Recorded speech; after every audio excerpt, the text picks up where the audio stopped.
भाइयों और बहनों, माताओं, बहनों, बेटियों, उनका जीवन पीढ़ियों को प्रभावित करने वाला, पीढ़ियों का निर्माण करने वाला जीवन होता है। আমেৰিকাৰ সেক্স ৰেকেটত ভাৰতৰ বিজেপি মন্ত্ৰী সুব্ৰমণিয়াম স্বামীৰ ভয়ানক পোষ্ট কিছু সময়ৰ পাছতেই ডিলিট। নমস্কাৰ, নিউজ ওৱান নৰ্থ ইষ্টৰ আজিৰ এই প্ৰতিবেদনলৈ আপোনাক স্বাগতম। আপুনি চাই আছে দেশৰ এটা অগ্ৰণী নিৰ্ভীক নিৰপেক্ষ আৰু বহুভাষিক channel news one north east.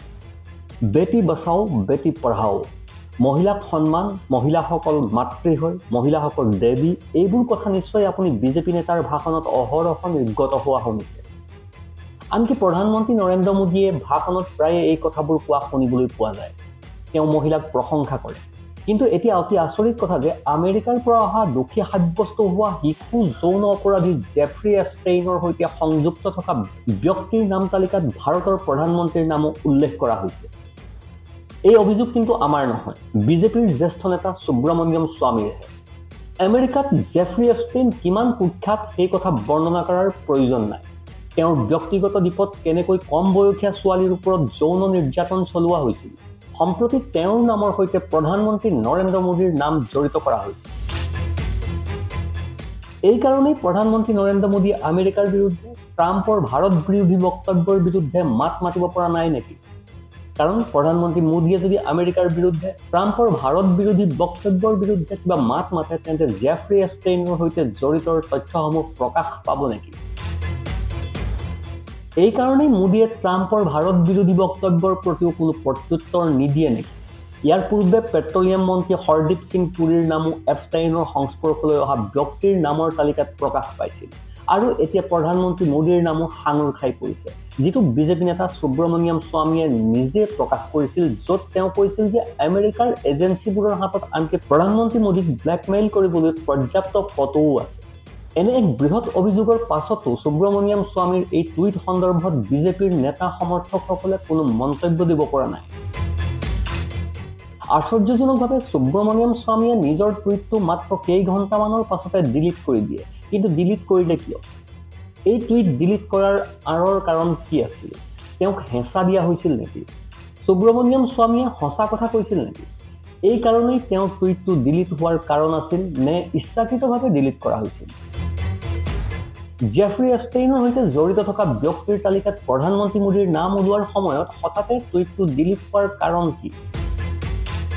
ভাৰতীয় জনতা পাৰ্টীৰ প্ৰাক্তন নেতা তথা সুপৰিচিত ৰাজনৈতিক ব্যক্তি সুব্ৰমণিয়াম স্বামীয়ে প্ৰধানমন্ত্ৰী নৰেন্দ্ৰ মোদীৰ বিৰুদ্ধে গুৰুতৰ অভিযোগ উত্থাপন কৰিছিল। স্বামীয়ে মোদীৰ ব্ৰহ্মচাৰিতাৰ দাবীক লৈ প্ৰশ্ন উত্থাপন কৰি কয় যে সত্যটো আচলতে বেলেগ। তেওঁ অভিযোগ কৰে যে প্ৰধানমন্ত্ৰী মোদীৰ মহিলাৰ সৈতে সম্পৰ্ক আছিল, সেয়া সন্মতিসূচকেই হওক বা অসন্মতিসূচকভাৱেই হওক। পূৰ্বে মোদীৰ ঘনিষ্ঠ বুলি গণ্য কৰা সুব্ৰমণিয়াম স্বামীয়ে দাবী কৰে যে আমেৰিকাৰ সংস্থাসমূহৰ হাতত প্ৰধানমন্ত্ৰী নৰেন্দ্ৰ মোদীৰ স্পৰ্শকাতৰ ফটো আছে, যিবোৰ ব্লেকমেইলৰ বাবে ব্যৱহাৰ কৰিব পৰা যায়। আশ্চৰ্যজনকভাৱে এই টুইটটো পোষ্ট কৰাৰ পাছত স্বামীয়ে তেওঁ এই টুইটটো ডিলিট কৰি দিয়ে, য'ত তেওঁ স্পষ্টকৈ উল্লেখ কৰিছিল যে প্ৰধানমন্ত্ৰী মোদীৰ প্ৰাক্তন কেবিনেট মন্ত্ৰী হৰদীপ সিং পুৰীৰ অবৈধ যৌনতাৰ ফটো প্ৰকাশৰ জৰিয়তে আমেৰিকাই প্ৰধানমন্ত্ৰী মোদীক ব্লেকমেইলিং কৰিলে। মোদীয়ে সেইবোৰৰ পৰা আঁতৰি থকাত অসুবিধাৰ সৃষ্টি হ'ব।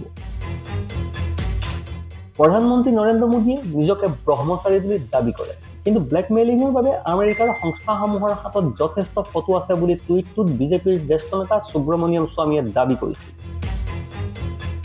ইয়াৰ ফলত ভাৰতৰ জাতীয় স্বাৰ্থৰ বিস্তৰ ক্ষতি হোৱাৰ সম্ভাৱনা আছে। আমি দেশৰ স্বাৰ্থ সুৰক্ষিত হোৱাটোহে বিচাৰোঁ। যিকোনো ব্যক্তিৰ স্বাৰ্থক গৌণ বুলি গণ্য কৰা উচিত।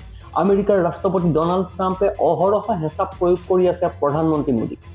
কেতিয়াবা ৰাছিয়াৰ পৰা অহা খাৰুৱা তেলৰ সন্দৰ্ভত হেঁচা আৰু কেতিয়াবা ভাৰত পাকিস্তানৰ যুদ্ধ বন্ধ কৰাৰ দাবী। তেওঁ এই দাবী বহুবাৰ কৰিছে। ট্ৰাম্পে যেন সকলোতে নৰেন্দ্ৰ মোদীৰ ওপৰত হেঁচা প্ৰয়োগ কৰিছে। এনে পৰিস্থিতিত সুব্ৰমণিয়াম স্বামীয়ে কোৱা কথাখিনি শুদ্ধ নেকি? এইটোৱে নেকি বাস্তৱ? কাৰণ এই টুইটটো পোষ্ট কৰাৰ পাছত তেওঁ ডিলিট কৰি পেলালে। সুব্ৰমণিয়াম স্বামী ইডিৰ হেঁচাত পৰিছিল নেকি? নে CBIক ভাবুকিও দিয়া হৈছিল? নে আন কিবা হেঁচা প্ৰয়োগ কৰা হৈছিল?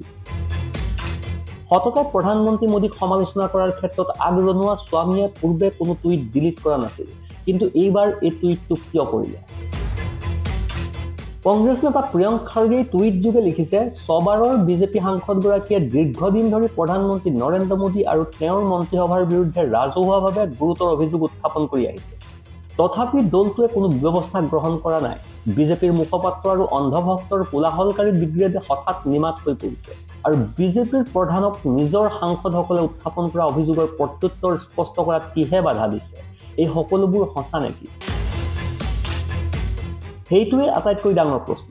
স্বামীয়ে হয়তো টুইটটো ডিলিট কৰিলে, কিন্তু তেওঁ যি অভিযোগ উত্থাপন কৰিছিল সেই সকলো অভিযোগ নৰেন্দ্ৰ মোদী, অমিত শ্বাহ, বৈদেশিক মন্ত্ৰী, যিকোনো মন্ত্ৰীৰ বিৰুদ্ধে যিমানে উচ্চপদস্থ বিজেপি নেতা বা সমৰ্থক নহওক কিয়। স্বামীৰ এনে মাৰাত্মক অভিযোগৰ বিষয়ে কোনেও কিয় একো কোৱা নাই? কাৰণ টুইটটো হেঁচাতহে ডিলিট কৰা হ'ব পাৰে, নহ'লে ইয়াৰ আঁৰত আন কিবা কাৰণ আছিল। মোদী চৰকাৰৰ পেট্ৰলিয়াম আৰু প্ৰাকৃতিক গেছ মন্ত্ৰী হৰদীপ সিং পুৰী। জেফ্ৰী এপষ্টেইনৰ ছেক্স ফাইলত হৰদীপ সিং পুৰীৰ নাম ওলাইছে। জেফ্ৰী এপষ্টেইন আৰু হোৱাইট হাউচৰ অধিবক্তাৰ এই বাৰ্তালাপত আমাৰ ভাৰতীয় পেট্ৰলিয়াম মন্ত্ৰী হৰদীপ সিং পুৰীৰ নাম উল্লেখ কৰাটো অত্যন্ত দুৰ্ভাগ্যজনক।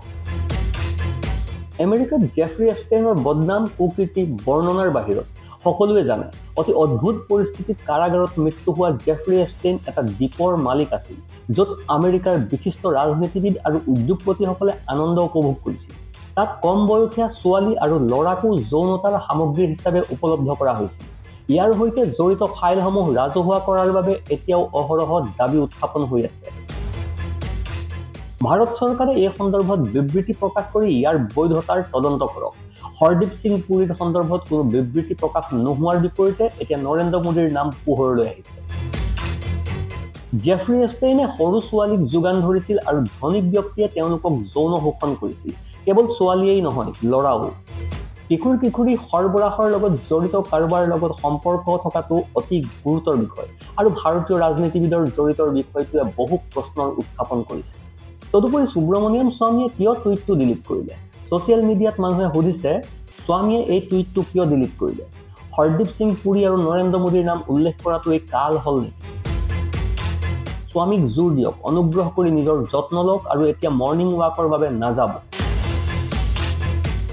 অৰ্থাৎ স্বামীক লৈ মানুহে শংকা আৰু উদ্বেগ প্ৰকাশ কৰিছে। তেওঁলোকে আশংকা কৰিছে যে তেওঁ হয়তো ভাবুকি পাইছে, তেওঁ বিপদত পৰিব পাৰে। সেইবাবেই তেওঁ টুইটটো ডিলিট কৰিলে। কাৰণ কি হ'ব পাৰে? এইটোৱে এতিয়া আটাইতকৈ ডাঙৰ প্ৰশ্ন। কোনোবা কংগ্ৰেছ নেতাৰ নাম যদি এনে প্ৰতিবেদন ওলালেহেঁতেন, তেন্তে এতিয়ালৈকে সমগ্ৰ বিজেপি আৰু গদি মিডিয়া বিতৰ্কত লিপ্ত হৈ পৰিলেহেঁতেন। চৰিত্ৰৰ অস্ত্ৰোপচাৰ অভিযান ইতিমধ্যে আৰম্ভ কৰিলেহেঁতেন। কিন্তু বিজেপি নেতাৰ নাম, এনে বিশিষ্ট নেতাৰ নাম ওলাল যে সকলো মৌন হৈ পৰিল। সুব্ৰমণিয়াম স্বামীৰ এই টুইটৰ কোনো প্ৰত্যুত্তৰ নাই। জেফ্ৰী এপষ্টেইনক লৈও কোনো খবৰ নাই। হৰদীপ সিং পুৰীৰ কোনো ক'তো খবৰ নাই। কিন্তু বিৰোধী নেতাৰ ক্ষেত্ৰত যদি একেই অভিযোগ উঠিলহেঁতেন, তেন্তে নিশ্চিতভাৱে বিতৰ্ক চলিলেহেঁতেন। কিন্তু গদি মিডিয়া এতিয়া নিমাত। Bureau report, news one north east.